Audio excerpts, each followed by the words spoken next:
এসালম গ্রুপের ৬ ব্যাংক আর্থিক সংকটে রয়েছে তা সকলেই জানেন। এসব ব্যাংকের গ্রাহকরা চিন্তায় আছেন তাদের জমাকৃত টাকা কি হবে, ব্যাংক কি বন্ধ হয়ে যাবে। পুরো বিষয়টি জানতে ভিডিওটি শেষ পর্যন্ত দেখুন। Hello viewers, welcome to my channel. আপনি যদি চ্যানেলে নতুন দর্শক হয়ে থাকেন এবং যদি ভিডিওটি ভালো লেগে থাকে তাহলে অবশ্যই চ্যানেলটি সাবস্ক্রাইব করে পাশের বেল আইকনটি বাজিয়ে রাখবেন। এতে করে এই চ্যানেলে নতুন কোনো ভিডিও পাবলিশ হলে সবার আগে পেয়ে যাবেন। তাহলে আসুন মূল ভিডিওতে যাওয়া যাক। প্রথমেই বলে রাখি, সকল তথ্য বিভিন্ন পত্রিকা হতে নেওয়া, আমার নিজস্ব মতামত নয়। এসালমের আওতাধীন মোট ৬টি ব্যাংক রয়েছে, যেমন ইসলামী bank Bangladesh limited, first security Islami bank limited, social Islami bank limited, global Islami bank limited, Bangladesh commerce bank limited এবং ইউনিয়ন ব্যাংক পিএলসি।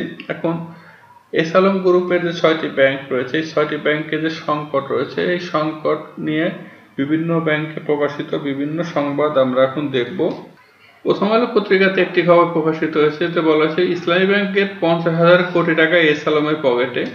এখানে কি বলা হয়েছে, ৭.৫ বছরের নামে বেনামে ব্যাংকটি থেকে প্রায় ৫০,০০০ কোটি টাকা বের করে নিয়েছে এই ব্যবসায়ী গোষ্ঠী ও এর স্বাস্থ্য সংশ্লিষ্ট রাজশাহী নাবিল গ্রুপ।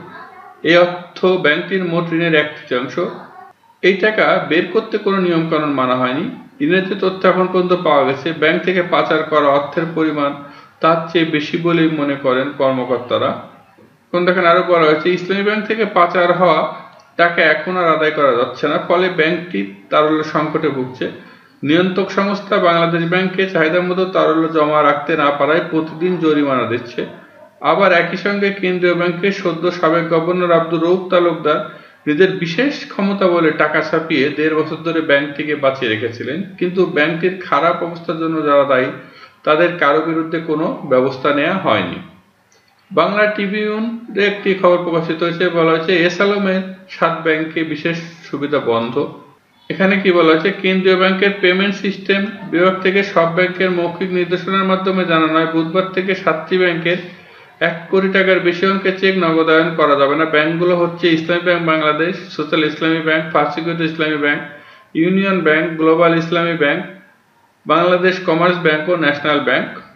সর্বশেষ পাওয়া তথ্য অনুযায়ী গত ১৬ মে পর্যন্ত ব্যাংকগুলোর সিআরআর সহ চলতি হিসাবে ঋণাত্মক হয়ে ঘাটতি দাঁড়িয়েছে ২৯,৫৯৭ কোটি টাকা। ঢাকা পোস্টে একটি খবর প্রকাশিত হয়েছে, দেখেন ৯ ব্যাংকের কোটি টাকা চেক ক্লিয়ারেন্স বন্ধ। বেনামে ঋণ অর্থ প্রদান ঠেকাতে ৯টি ব্যাংকের ইস্যু করা ১ কোটি টাকা বা তার বেশি টাকা চেক নিজ নিজ ব্যাংক থেকে বা অন্য কোনো ব্যাংকের মাধ্যমে ক্লিয়ারেন্স বা নগদায়ন বন্ধ রাখার নির্দেশ দিয়েছে কেন্দ্রীয় ব্যাংক। ৯টি ব্যাংক হলো Islami bank Bangladesh, first security Islami bank, social Islami bank, global Islami bank, union bank, national bank, Bangladesh commerce bank, Padma bank ও আইসিবি ব্যাংক। লেটেস্ট যে খবরটি প্রকাশিত হয়েছে, দেখেন কোনো ব্যাংকে বেআইনি তারল্য সহায়তা দেবে না কেন্দ্রীয় ব্যাংক। এখন থেকে শরিয়া সহ কোনো ব্যাংকে বেআইনিভাবে তারল্য বা অন্য কোনো সুবিধা সহায়তা দেবে না কেন্দ্রীয় ব্যাংক। এখন যদি আমানতকারীরা এসালমের দখল করা ব্যাংক থেকে টাকা তুলে নিয়ে যায়, সেটি তাদের কর্মের ফল, আমাদের কিছু করার নেই, কারণ আমানতকারীরা কে কোথায় টাকা রাখবে সেটি তাদের অধিকার। মঙ্গলবার ২০ আগস্ট বাংলাদেশ ব্যাংকের বোর্ডরুমে এক সংবাদ সম্মেলনে গভর্নর ডক্টর আহসান এইস মনসুর এসব কথা বলেন। ব্যাংক খাতে অনিয়মকারীদের বিরুদ্ধে ব্যবস্থা নেবে কিনা জানতে চাইলে গভর্নর বলেন, অনিয়মের বিরুদ্ধে ব্যবস্থা নেওয়া হবে, তবে সেটি হবে অনিয়মে জড়িত ব্যক্তির বিরুদ্ধে, তাদের প্রতিষ্ঠানের বিরুদ্ধে নয়। কারণ প্রতিটি প্রতিষ্ঠানের সঙ্গে অনেক কর্মসংস্থানের বিষয় জড়িত, সেখানে অনেক লোক কাজ করেন। এখন বিষয় হচ্ছে, এসালমের মালিকাধীন এই ব্যাংকগুলোতে নগদ টাকার সমস্যা রয়েছে, তারল্য নেই। যে লোন অবৈধভাবে এসালম গ্রুপকে দেওয়া হয়েছে তা পরিশোধ হচ্ছে না। তার মানে কি, ব্যাংকগুলোতে বিরাট এক আর্থিক সংকট রয়েছে। এখন এই পরিস্থিতিতে যদি এসব ব্যাংকে গ্রাহকরা তাদের জমাকৃত অর্থ তুলে নিতে চায়, তাহলে ব্যাংকগুলো আরো সমস্যায় পড়বে। এখন এর সমাধান কি? প্রথম সমাধান হতে পারে ব্যাংকগুলো বন্ধ করে দেয়, কিন্তু বাংলাদেশ ব্যাংক কিন্তু তা করবে না। গভর্নর কিন্তু বলেছেন যে ব্যাংক বন্ধ করলে এর কর্মচারীরা বা এখানে যারা কাজ করেন তাদের চাকরি চলে যাবে। এখন আরেকটা বিষয় হচ্ছে কি, ব্যাংকগুলোকে ভালো ব্যাংকের সাথে মার্জ করে দেয়া। ইতিমধ্যে কিন্তু এটা শুরু হয়েছে এবং গত সরকারের আমলেও কিন্তু কিছু খারাপ ব্যাংকে ভালো ব্যাংকের সাথে মার্জ করে দেয়া হয়েছে। এখন পরিশেষে বলা যায়, এখন এসব ব্যাংকের গ্রাহকরা কি করবেন? এখন এসব ব্যাংকের গ্রাহকদের কিন্তু এখন ধৈর্য ধরতে হবে। ধৈর্য ধরা ছাড়া আসলে কিন্তু কোনো উপায় নাই। আশা করা যায় সব এক সময় ঠিক হয়ে যাবে।